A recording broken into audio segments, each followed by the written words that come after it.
finish up chapter 14. So we'll cover Japan, SEA, Southeast Asia, then Australia, which is a good follow-up of Northeast Asia from last class. Then half an hour, the last half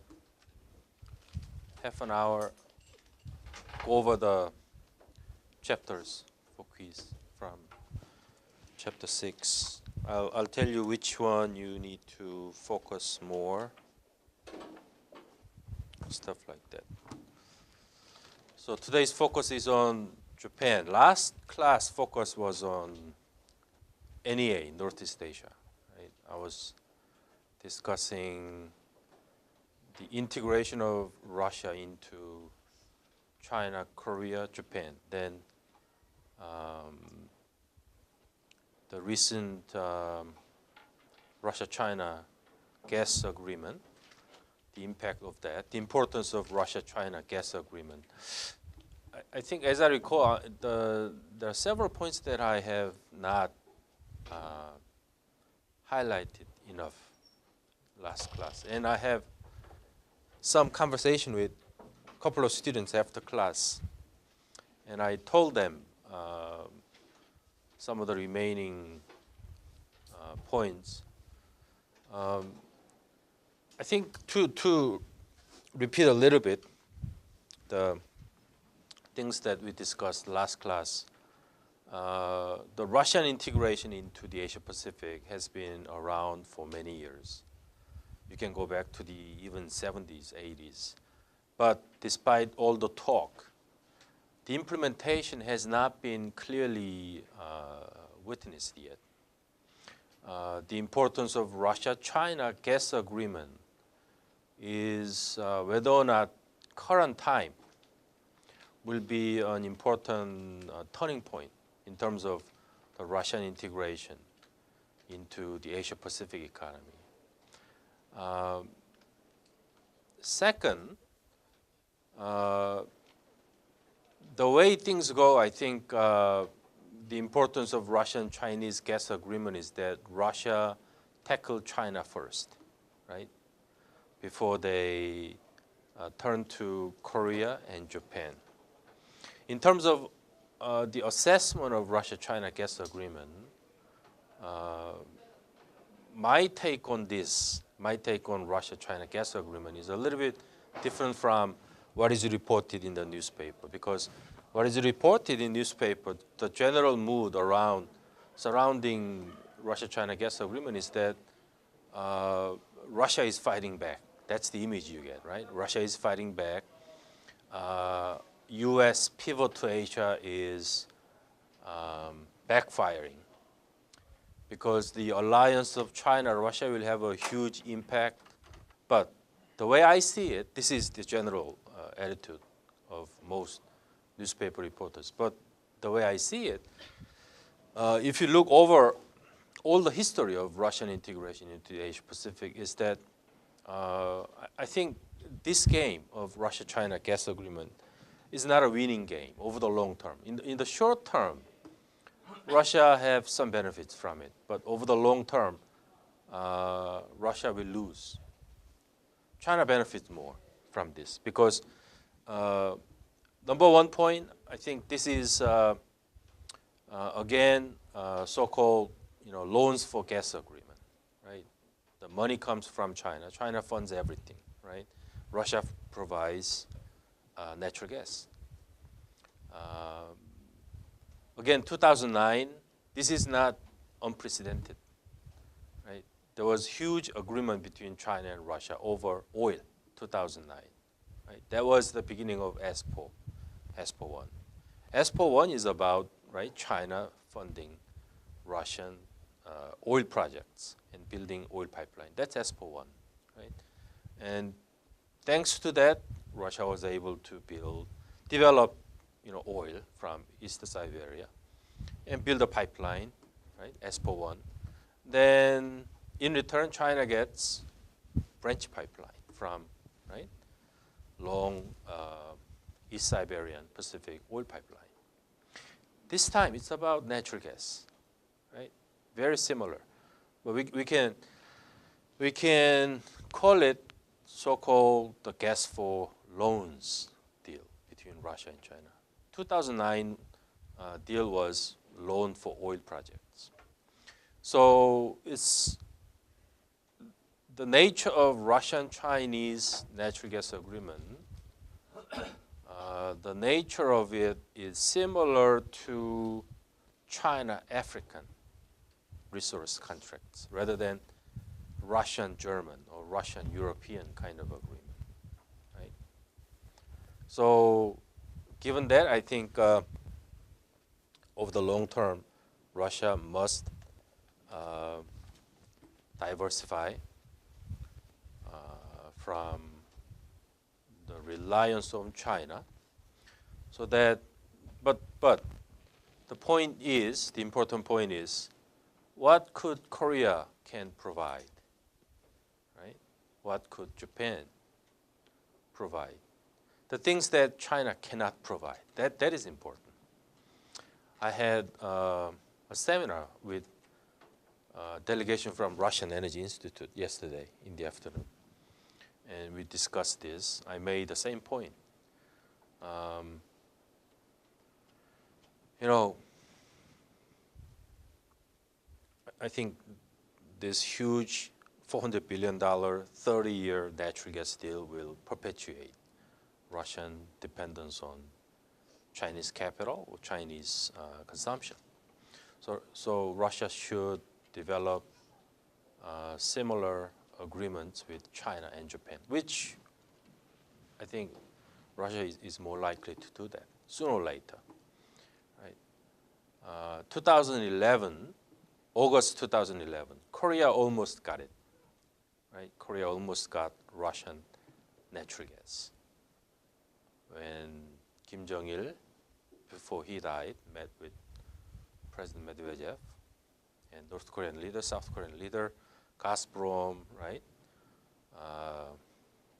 Visited both Koreas, and they came to some conclusion, but that deal has not been followed up, right? After that, 2012, 2013, it didn't evolve. Then Russia turned to Japan, then finally turned to China, right? So that is important. This is important point from remaining points from last class, and some indications of where Russia will go from here, right? Go from once Russia has signed some big agreement with China, then from this point, where is Russia going to go, right? Something will happen between Russia and Korea, and something will happen between Russia and Japan. That's what you have to pay attention to. Then, in terms of chapter information, unfortunately, chapter 13 is very bad, right? The information is not appropriate. The authors are top name; those are really top-notch scholars. But the way they wrote, the way they cover China, India, and Northeast Asia is way off the mark. I don't know why they, the way they wrote this chapter is really is not squarely focused. I don't know why they do that. Right? It's much too mechanical, right? Much too mechanical. They got around all the really important, controversial issues. They got around all this. Right? So the chapter 13, the general direction of chapter 13 must be right. I agree, but details of it, I'm not going to write anything from chapter 13 for the quiz directly, but instead, I divided Asian and Northeast Asian energy into like two kinds of developments, like oil, right? Oil developments and natural gas developments. Then Sakhalin 1, Sakhalin 2, ESPO 1, 2, right? And Japan, Korea, China, how they are supplied through which project, Sakhalin 1, 2, right? Those things important, because that will lead to, ultimately to Russian-Chinese natural gas agreement, the current one. One last thing. One last thing. Russian-Chinese natural gas agreement did not come, does not come as, nothing out of the, bolt out of the blue, right? There was some background, right? So those backgrounds I tried to give you last class, right? Remember,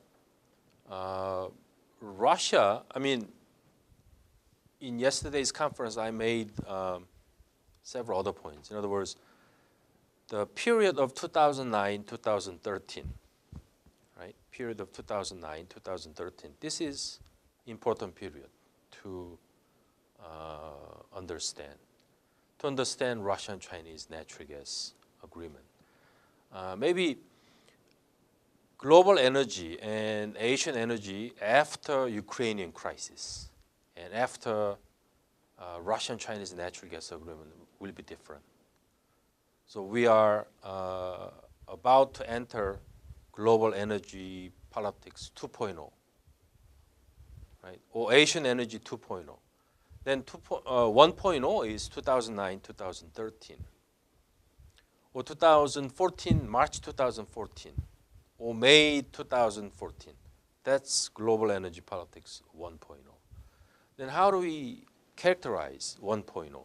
1.0, I think, can be safely described as U.S. pivot to Asia. That's the biggest characteristic of 1.0. U.S. pivot to Asia. U.S. led global energy debate due to shale success, unconventional success, and potential LNG exports, prospects for exports. U.S. was learning to use energy as weapons, right? Particularly natural gas and LNG, and shale oil later, right? So 1.0, period 1.0 is the larger theme of 1.0 is U.S. pivot to Asia. At the center of U.S. pivot, energy is there, but not simply energy. Security, military policy, they all come together, right? But U.S. have found they newly discovered the importance of China, Korea, Japan, the importance of this region, Asian market, Northeast Asian market, because there is China there, right? China is emerging rapidly, but then North Korea is there. That's security, military side. Economically, this is the largest energy market, right? When America exports LNG, 70% must be coming from this region, Asian market, particularly China, Korea, Japan. So U.S. has discovered this importance, right? So U.S. pivot to Asia, meaning U.S. move away from Middle East. They rebalance, right? They rebalance troops from Middle East, Afghanistan. Obama emphasized today again, American troops will be completely pulled out by 2016, right? Then they reposition them maybe here, right? Because in the future we have also Arctic, right, developments. Then Southeast Asia, right, territorial conflicts. So we have number of issues to take care of in this region. So America is rebalancing. Since 2009, America is rebalancing out of Middle East, Central Asia. those regions. So the U.S. pivot. But then after post-Ukrainian crisis or post-Russian-Chinese natural gas agreement, how do we characterize this 2.0? 2.0 must be, it depends on the sustainability of Russian policy, but clearly post-Ukrainian politics will be different from pre-Ukrainian or pre-Russian Chinese natural gas deal. At several points in history, Russian-Chinese alliance has impacted global politics. Right? Same, Russian-Chinese alliance, there were ups and downs, right, since 1990, but they came back again, Russian-Chinese alliance. And energy always was at the center of the alliance, but not simply energy. There are many other considerations. So post-Russian-Chinese agreement,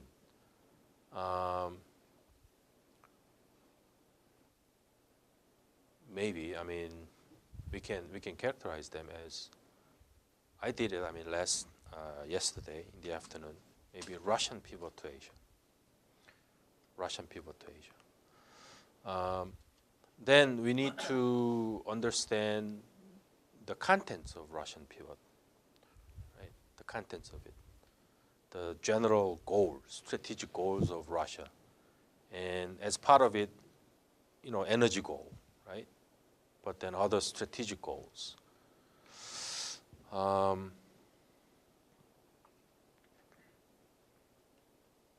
Yeah, Russian energy strategy. Right, but my point is that Russian energy strategy, again, they have rediscovered the importance of the Asia Pacific. They learned that Russia has, right, two-faced. Russia looking both ways, Western Russia and the Asiatic Russia, right? Most of the economic development was directed toward Western, right, part of Russia in the past.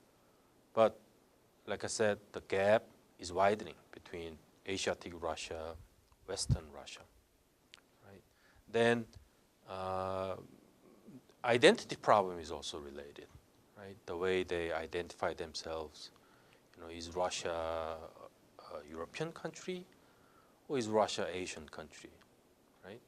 But Russia is rejected over time by European countries. Russia is losing market due to shale revolution in the European market. Then Russia looking east, right?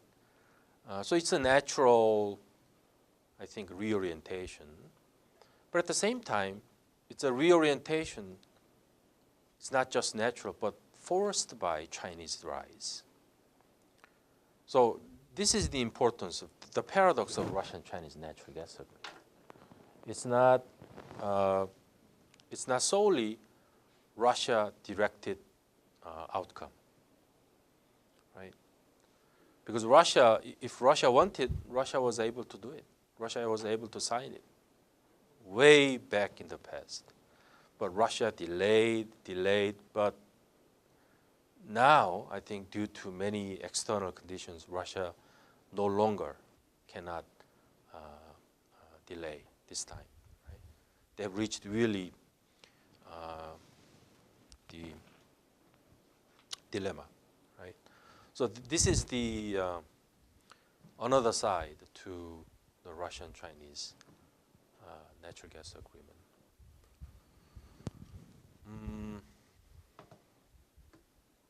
Then there was, you know, Russian, but despite this, you know, sort of a passive, like a transition, reorientation of Russian foreign policy or energy policy, but the beginning of Russian reorientation can be found in the important blueprint of Russian government, as I mentioned it earlier several times, 2009, ES 2030, right? ES 2030, Russian energy strategy to 2030, right? That's important document, 2009. Every change comes out of that document. If you go back and read that document, 2009, which is blueprint of Russian energy policy, everything comes out of that document. And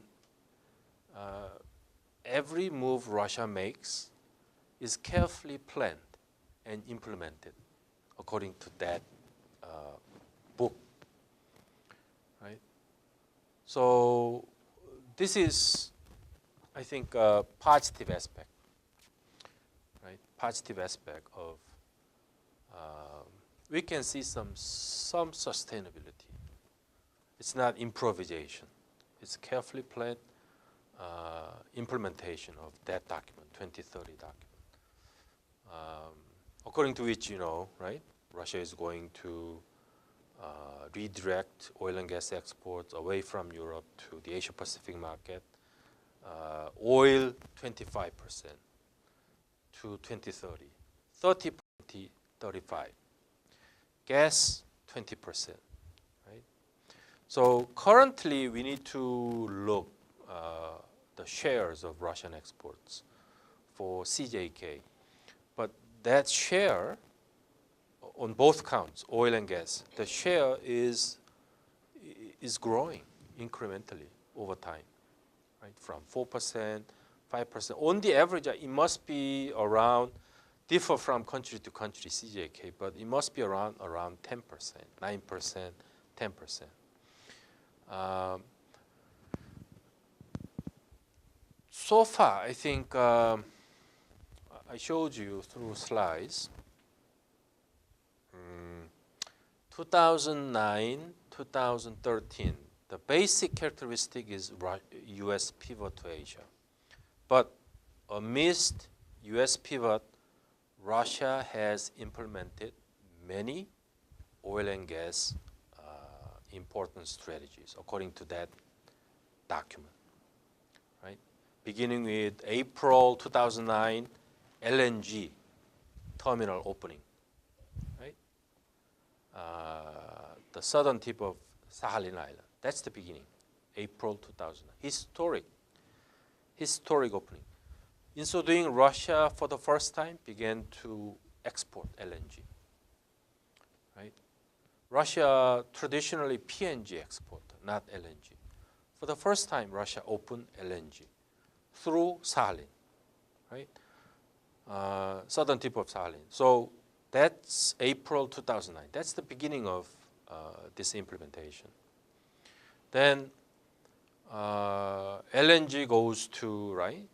60% goes to Japan, Korea, China, right? So in the beginning, the biggest benefactor of Russian oil and gas export is Japan. The majority goes to Japan, both oil and gas. Then comes Korea. China last. China was the smallest importer of Russian oil and gas, beginning 2009, up until 2011, right? But then China began to catch up very fast, right? Signing this and that, right? Then after this LNG opening, then comes ESPO 1. ESPO 1, December 2010. ESPO 1 opening, right? Skvorodino, right? From East Siberia, Skvorodino, right? About 2,000 kilometers. Then China get, this is called oil for loans, right? China provided $25 billion at that time. Right? Then Russian oil is provided, 300,000 barrels of Russian oil is provided to China for 20 years. So $25 billion, then 300,000 barrels of Russian oil for 20 years. This was the deal. This is called loan for oil deal, 2010.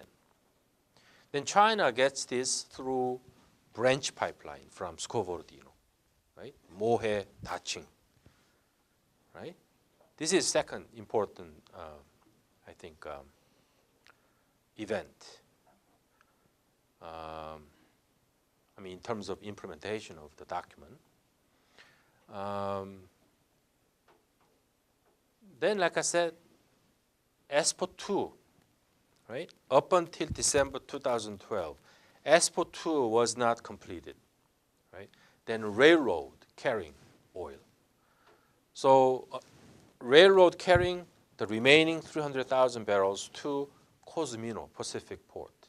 Then from Cozumel, right, Russia exports oil. The biggest importer, America, right? Biggest importer, America. Very ironic. America was importing the biggest amount from Cozumel. Then Japan, Korea, Singapore, Thailand, right? India. Now, ESPO 2 is completed, December 2012. This is another big news, ESPO 2. This shows Putin and the Russian government is carefully implementing, right, step by step. December 2012, ESPO 2, right? ESPO 2 open. So no longer railroad. ESPO 2 open and more oil. More oil. Initially, 300,000 for China branch pipeline, another 300,000 Cozumel. But China was getting increased amount, 450,000 barrel. Okay, then Cozumel, another increased amount. Right? So almost reaching 1 million barrel, the entire ESPO pipeline. Now, next step. I mentioned this many times. May 2013. May 2013. Again, many newspaper reports are missing several important previous agreements between Russia and China. May 2013, Beijing, Xi Jinping, Putin met last year, May, in Beijing this time. Then they have come to a big historic agreement. That agreement, there are several agreements, but most important agreement was to increase Chinese imports of Russian oil. Right? Chinese imports from Russia, oil imports through, right, Skvorodino branch pipeline. It was a surprising agreement because according to that agreement, China is going to buy up to 1 million barrels of oil from Russia by 2018, surpassing Germany as #1 oil importer from Russia. That was a huge agreement about oil between Russia and China, May 2013. And follow-up is May 21st, 2014, Russia-China natural gas agreement. This is the final, most recent agreement between Russia and China.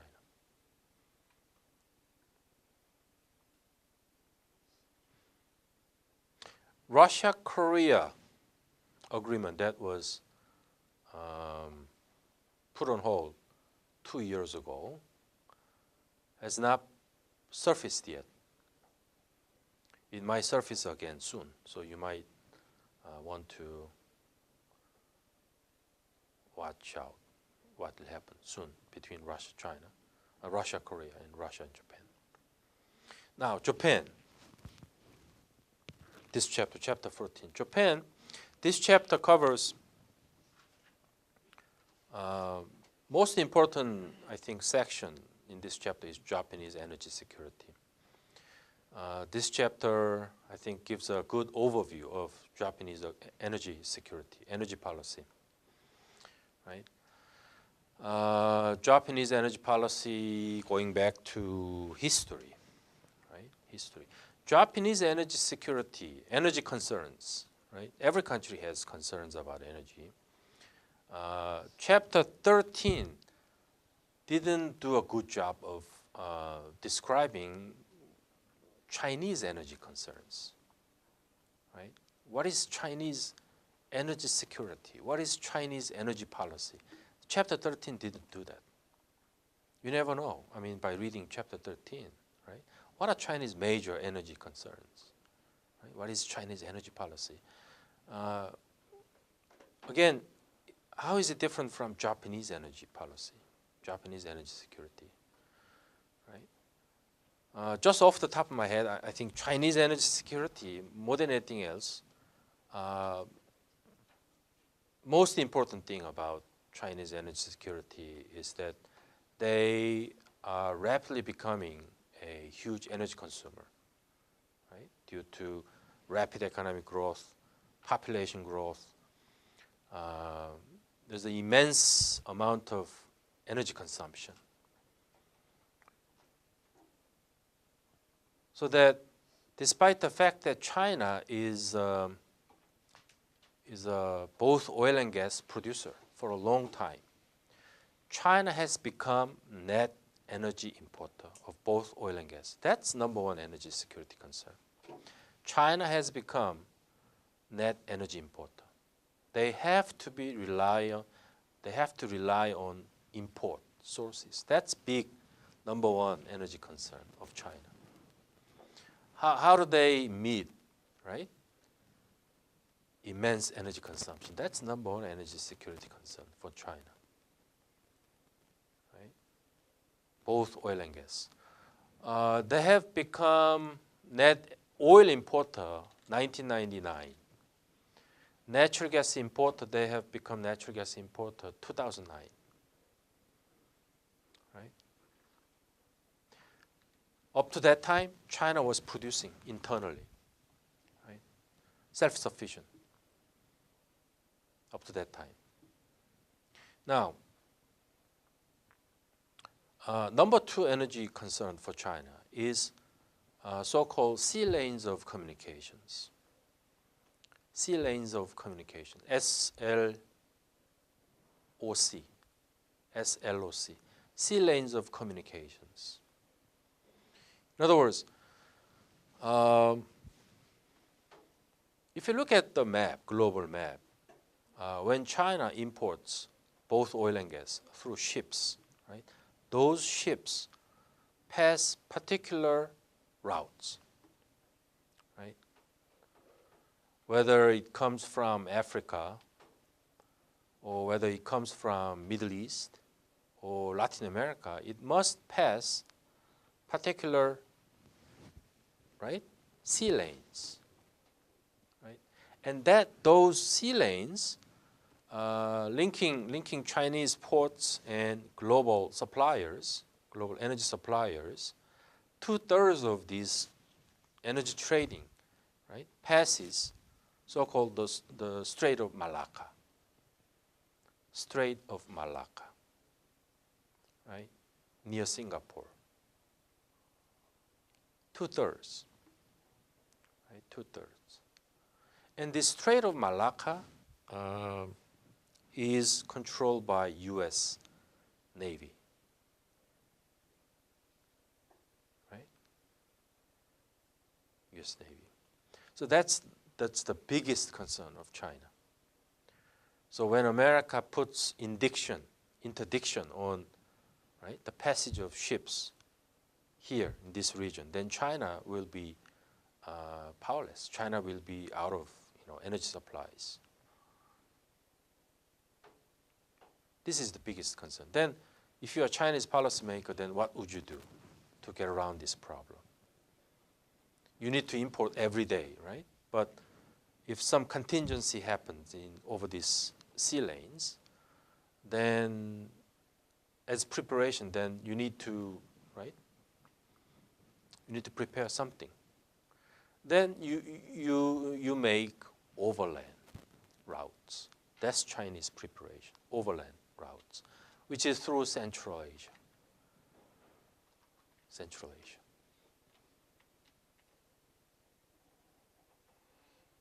Right? So this is diversification. So China like sea lane imports versus overland imports. China balance these two options. Right? Overland options have not been developed enough.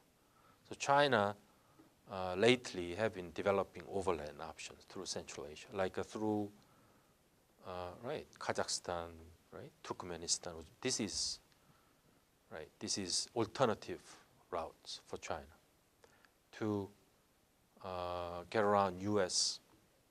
right, American like interventions, right. So these two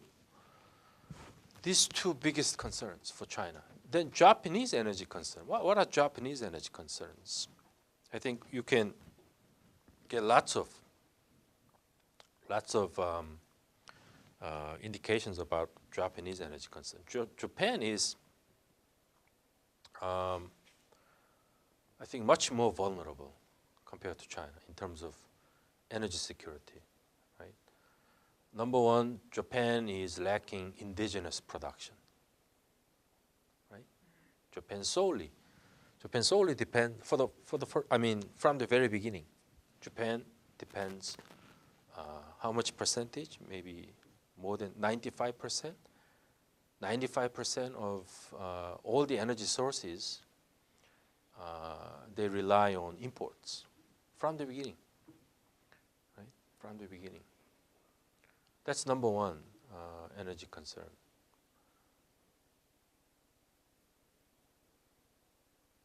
Then second concern, I think that over time Japan changed the energy mix. Energy mix. In other words, energy mix is combination of different energy sources like oil, natural gas, coal, nuclear energy, right? Then renewable energy. In the beginning of Japanese energy history, Japan relied mostly on oil, like 70%. Right? Then Japan moved away from oil, then increased natural gas consumption. Right? Natural gas consumption. But in terms of natural gas, due to Japanese geography, it's LNG. Right? This is second Japanese energy concerns. Japan over time relied heavily on LNG imports. This is Japanese second energy security. LNG imports. Japan alone accounts for 30% of LNG consumption, global LNG consumption, right? The history of LNG is Japanese LNG history. Same thing. Japan developed LNG technology, right? So LNG history began with Japanese LNG imports. Right?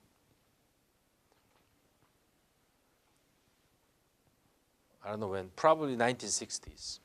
Japan began to import first, 1960s. Right?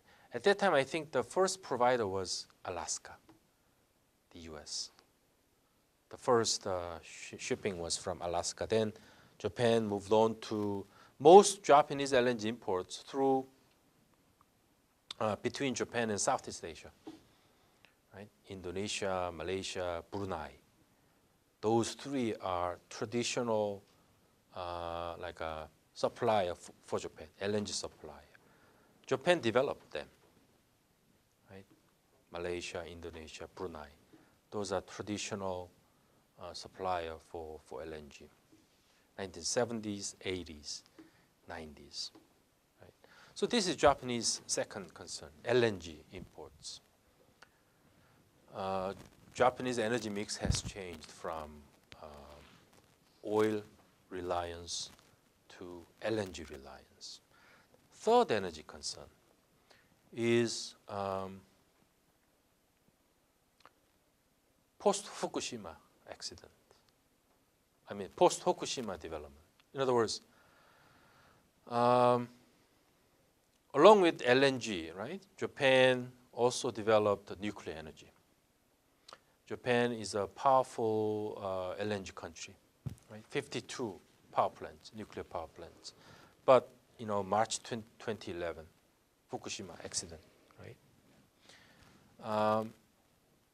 Then how many? 50 of them were shut down, right? 50 of nuclear power plant were shut down. Only 2 left. And out of 2, maybe even 2 were shut down. So 1 or 2, only one left, right? Then the biggest energy concern energy security concern began with this Fukushima accident, right? Because they had to substitute, right, the nuclear energy. Then post-Fukushima development coincided with the shale revolution, right? So this textbook described what happened after Fukushima, right? Then LNG prices spike up after Fukushima, right? Then Japanese, for the first time, suffered trade deficit. Then Japanese LNG imports, amount of Japanese LNG import after Fukushima dramatically increased, right? And due to that spike in Japanese LNG imports, LNG prices went up, right?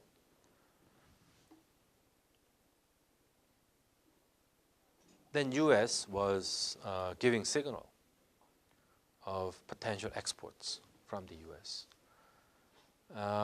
Then I think Japan, in the beginning, I think Korea was very active in terms of shale strategy.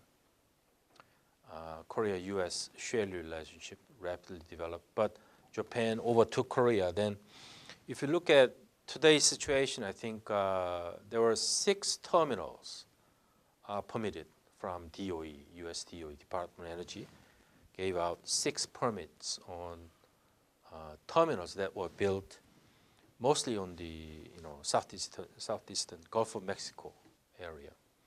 Then out of these 6 terminals that have received permits, 4 go to Japanese ports, right? Which shows Japan was very aggressive in terms of acquiring, right, potential American shale exports. So that is described here after Fukushima. So post-Fukushima Japanese policy was number 1, U.S. shale, right? Second, so-called something called Asian premium. You need to carefully read that part. Asian premium. This is a huge problem. Asian premium. What it means is that just the paradox of Japan, China, Korea, Taiwan combined to purchase 71% of entire global LNG supplies. 71%. CJKT, these 4 countries, 71% of LNG consumption. So this is the biggest market for LNG. Now the paradox is that despite the amount of imports from this region, the prices are highest. This is the paradox. This is Asian premium. The Asian countries have paid a high premium on LNG supplies compared to European countries, compared to America. Right? The question is why? Right? This practice. Then Japan began to mobilize countries, Asian countries, then to lower this Asian premium or get rid of Asian premium. This is very dominant policy pattern of Japan after Fukushima to lower Asian premium. Then to lower Asian premium, we need to first understand why the Asian premium first, because this is a very complex phenomenon. Very complex phenomenon, right? But the expectation was that if America exports LNG, prices for LNGs imported to Asian countries might come down. Just the expectation, right? Just the expectation. There were debates. There's a pros and cons. Asian premium will be sustained. That's one school of thought. Second school of thought, Asian premium will continue, even if America exports LNG. It all depends on the amount of exports, right? The amount of exports. How much America can export will determine whether or not the Asian premium will continue, right? And besides American LNG, there will be many more LNG exports will be directed to the Asian market, like from Australia, right? Then East Africa, like Tanzania, Mozambique. They are new LNG producers, right? And Russia. So when all these, new players of LNG suppliers, when these new players rise and they compete to get this Asian market, then prices might go down if this happens. Right? This is another argument in favor of the Asian premium going down. Anyway, Japan is leading this Asian premium issue. So that is very obvious policy direction for Japan. But we are not still sure. We are not still sure in terms of future Japanese energy policy and LNG market here. The remaining issue for Japan is particularly this government of Abe. They have a high level of uncertainty about whether to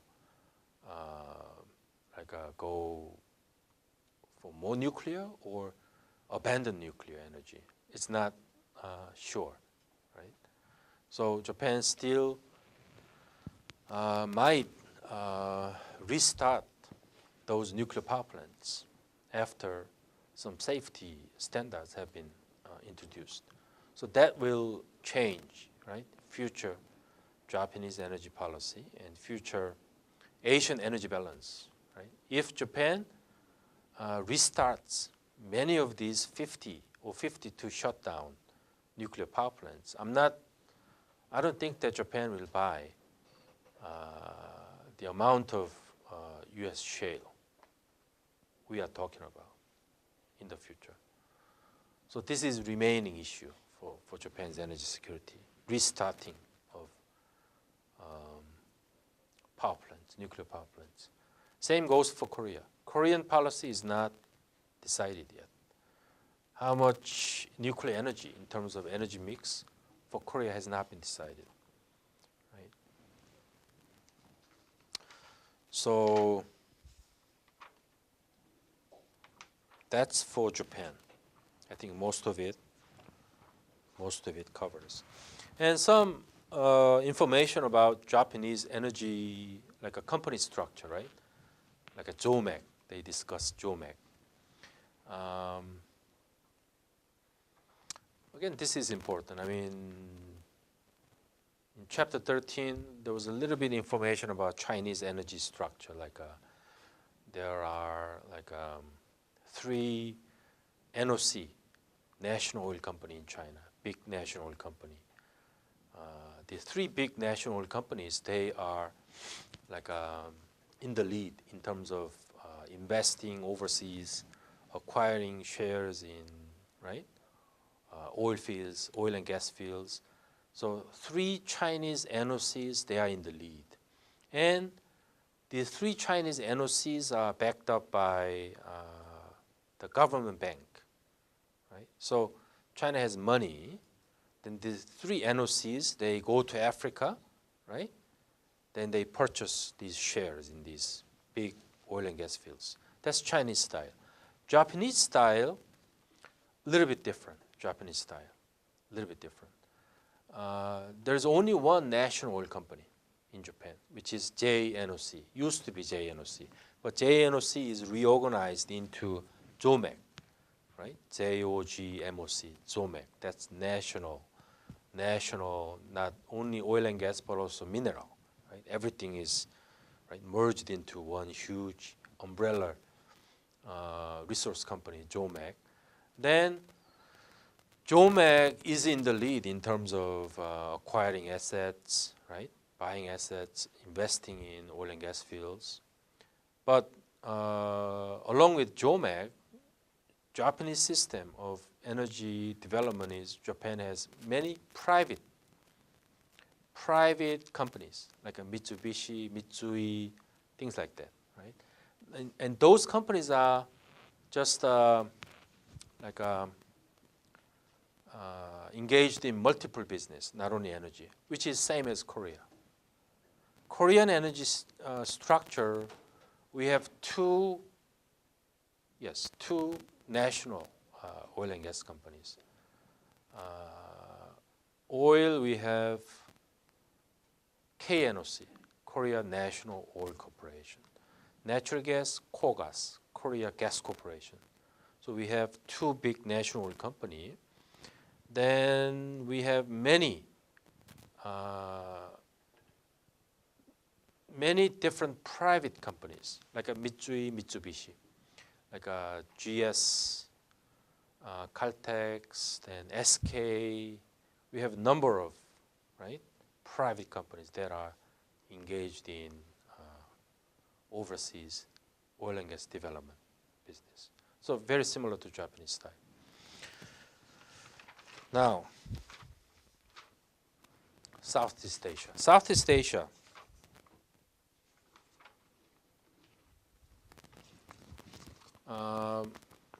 Again, we have already mentioned some aspects of Southeast Asian energy in the beginning of this class. Southeast Asia, SEA. This chapter says that SEA is very diverse, right? SEA itself very diverse in terms of energy picture. Some countries are exporters, others are importers, right? So energy picture is very diverse, but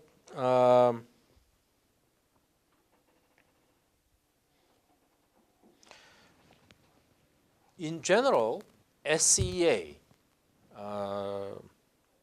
has been a major oil and LNG supplier to NEA. This is the most important thing. SEA has been a major oil and LNG supplier to NEA, Northeast Asia, particularly to Japan. Japan, Southeast Asia energy relationship.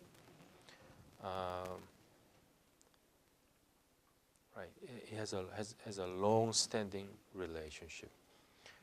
But there are several important changes lately in SEA. Number one, SEA is rapidly becoming importer rather than exporter. Right? Many big exporters are becoming importers. This is most important change, SEA. It will have a huge impact on SEA and NEA. Who are the big changers? The two big changers are Malaysia, Indonesia.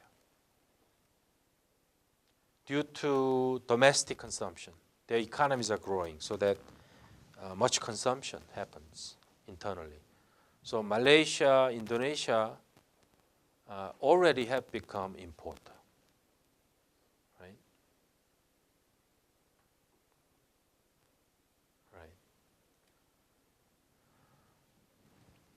I think this is the most important change.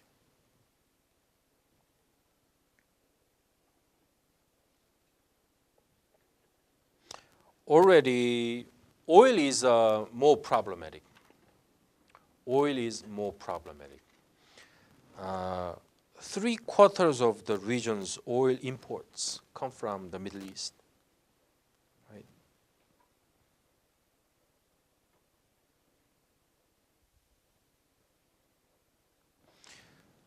On the other hand, there is a rising producer also, rising producer. The rising producer is Myanmar.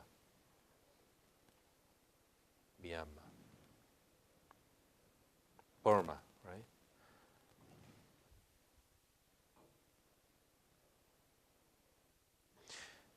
Rising gas producer, natural gas producer, right?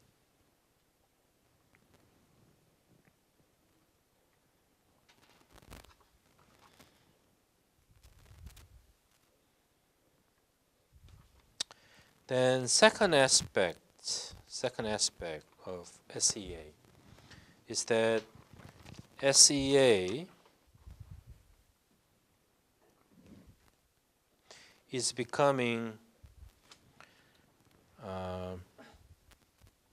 the site for territorial/energy conflicts among great powers. That's second aspect of SEA, energy security. Right?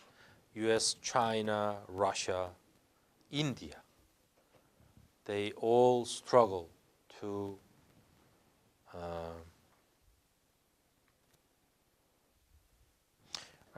to cite the struggle for Asian mastery fuses energy security with regional geopolitics. Right? Energy conflicts are mingled with geopolitical conflicts among great powers. Oftentimes, energy conflicts come with territorial conflicts. Right? Then great powers build up naval powers. The great naval buildup take place over this region. Chinese naval buildup, Blue Water Navy, is most outstanding. Right? Pose a threat.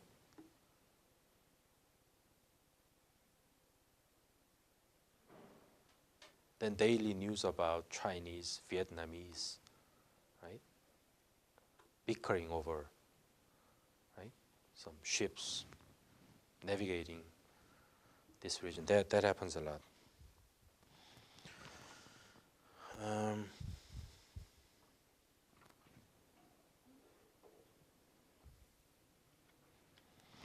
Then the final segment is about Australia.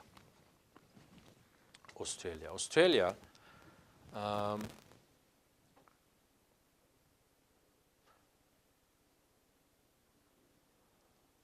is abundant in many different resources. Used to be oil, but oil production is declining according to this chapter. Then I think that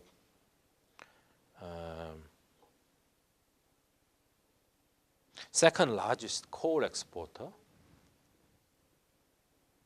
fifth largest LNG exporter, and uranium also, big uranium exporter. Traditionally, Japan was the biggest importer from Australia. Japan used to be the biggest importer from Australia. But lately, China-Australian import-export relationship is expanding. Right?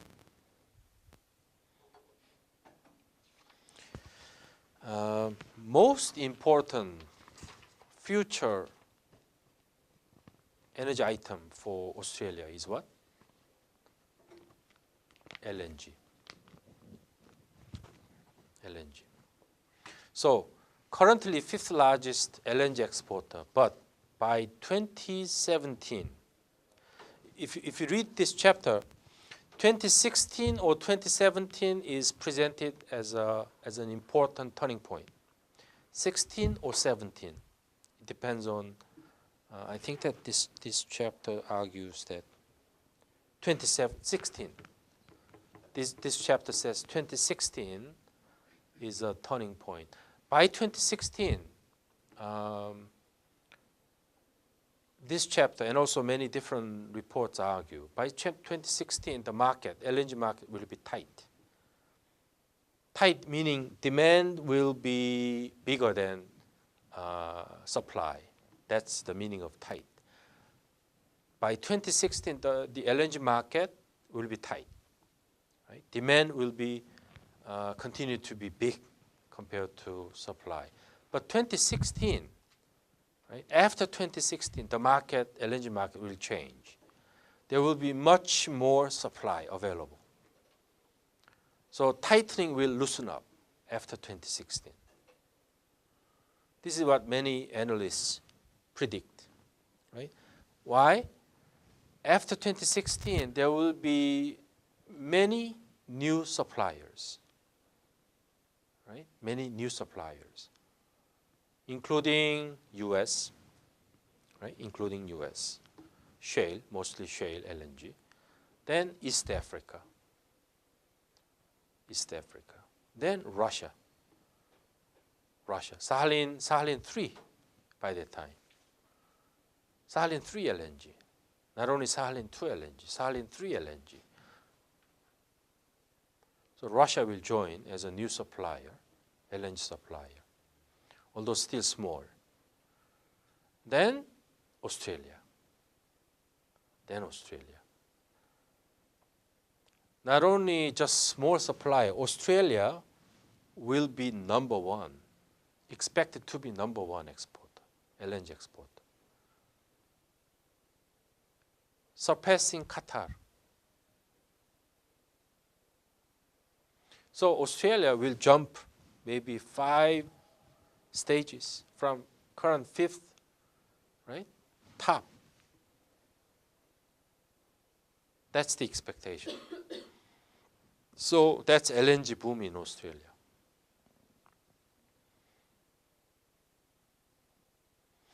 But Australia has one concern in becoming number one top exporter.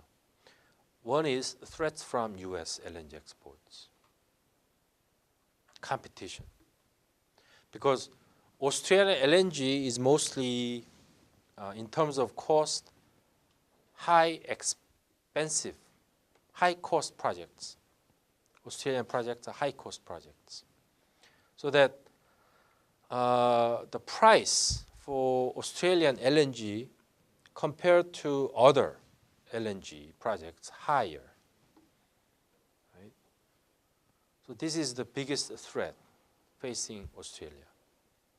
If America exports LNG below maybe 10, right? Below 10, I think many of Australian projects will go bankrupt.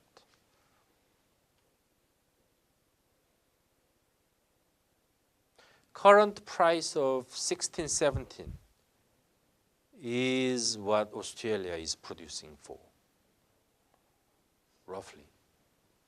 But US expected price 10 or 11, 12, that's way lower than Australian cost. So Australia becoming top producer, it all depends on price competition. Price competition. Again, Russia-Chinese natural gas deal, that's an outlier because it's outside the market competition.